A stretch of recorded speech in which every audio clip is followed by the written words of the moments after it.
Bună ziua! Astăzi vreau să vă prezint un experiment la fel extrem de interesant, care, după știința mea, nu a mai fost reprodus în România și care a plecat de la acel articol pe care îl aveți în față. Un articol scris de Peter Grano și Neil Grano și publicat în 1999 în Plasma Physics. Ce are interesant, încă din titlu, autorii afirmă că energia chimică eliberată este superioară energiei electrice introdusă în sistem. Se referă la descărcarea unui curent electric, unei energii, într-o cantitate de apă, care aceasta practic explodează și se transformă într-o ceață rece, deci nu se vaporizează, cu obținerea unei energii cinetice, după măsurătorile lor, superioare energiei incluse. Energia electrică inclusă poate fi măsurată foarte ușor. Este un condensator, îi știi tensiunea, îi știi capacitatea, știi exact ce energie am magazinat. Autorii au mers pe tensiuni mari, adică 12-15 kV, și pe capacități de 3, 4, 500 de nanofarazi, în așa fel încât valorile de energie să fie undeva între 30-100 de juli. Cantitatea de apă pe care au transformat-o în ceață rece, cold fog, îi spun ei, a fost de câțiva mililitri, 3, 5, 6 mililitri.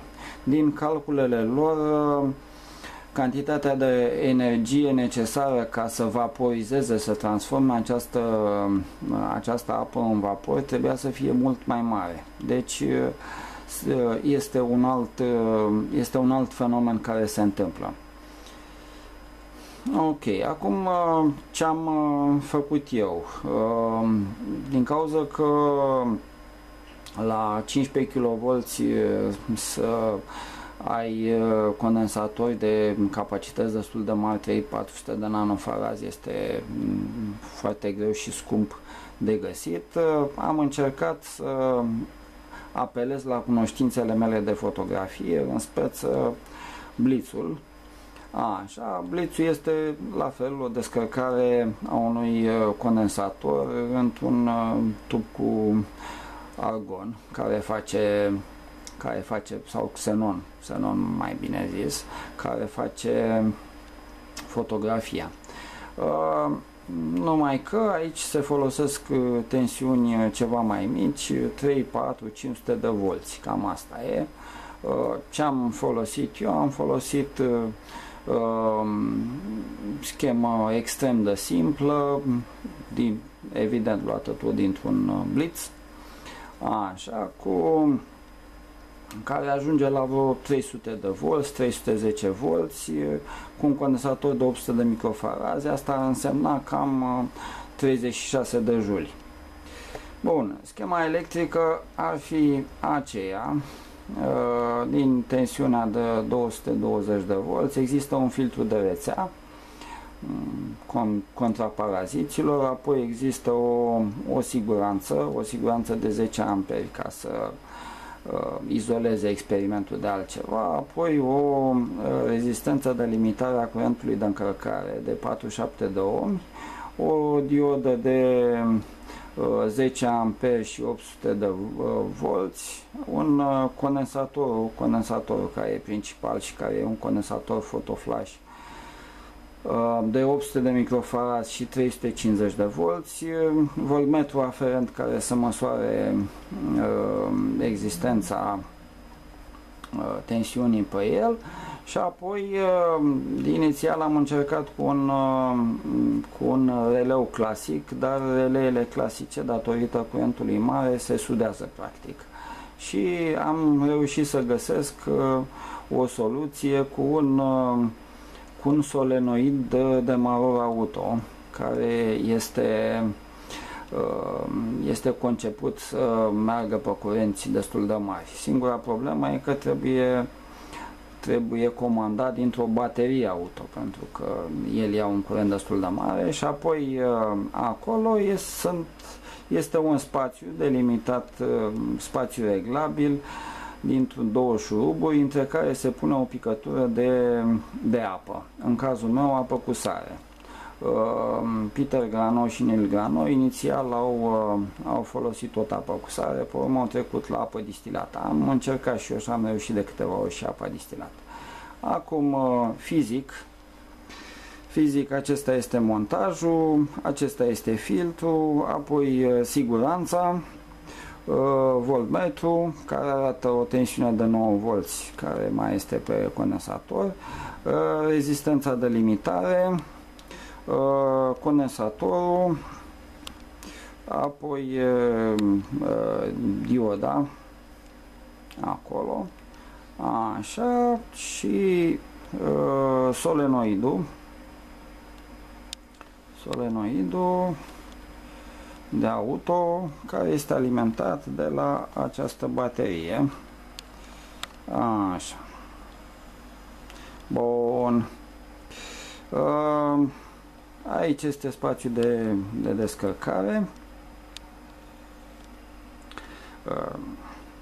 Ce importanță are acest experiment? Importanța majoră este că dacă se obține mai multă energie decât energia electrică introdusă, atunci se poate gândi un aparat, un sistem care să folosească energia excedentară și practic apa să devină un combustibil. Facem o pauză. Deci, am fixat aparatul de filmat pe stativ ca să am mâinile libere. Voi pune întâi o picătură de apă pe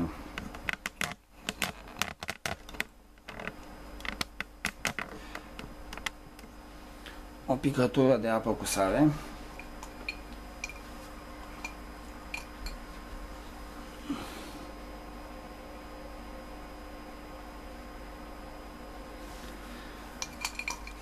Este o picătură de apă cu sare care este între cele capetele șuruburilor și acum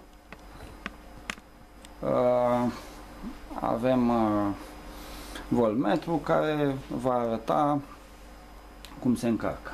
Îl încărcăm. Avem 310 volți.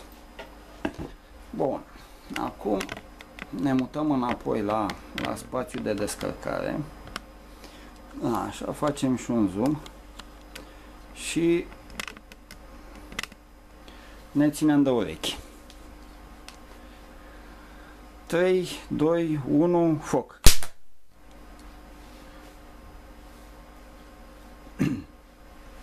Ok, mai punem încă o dată.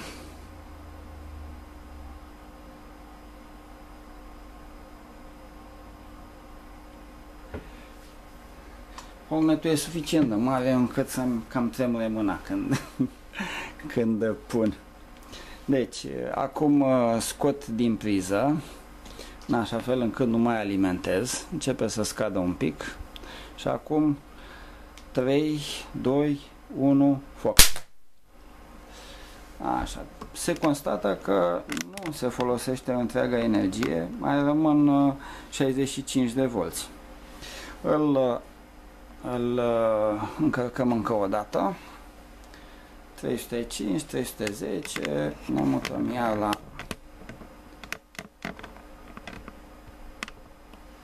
așa și iar punem o picătură de apă.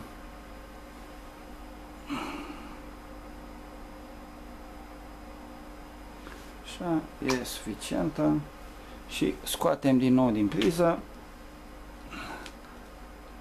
și 3, 2, 1, foc. Ok, în cazul ăsta s-a folosit și mai puțină energie. Deci eu cred că am reușit să demonstrez. Au rămas 88 de volți în condensator. Se pot face calcule care este energia folosită. Se pot face diverse cercetări cu privire la acest fenomen. Eu am reușit practic să-l aduc într-o zonă foarte ușor de folosit și de experimentat. La 10-15 kV era destul de complicat și văd că acest solenoid rezistă.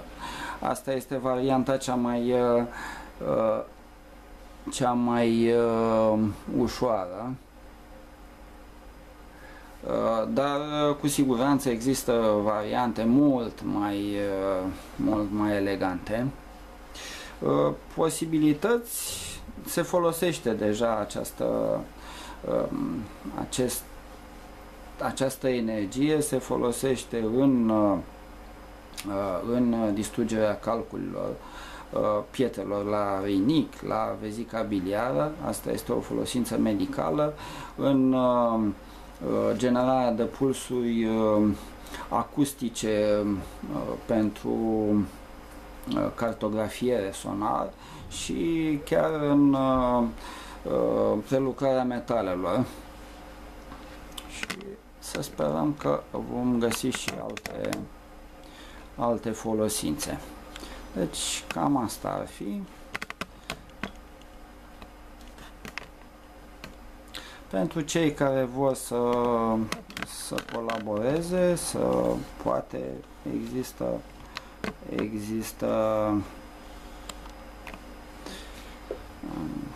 există entuziaști și cercetători, eu sunt la dispoziție.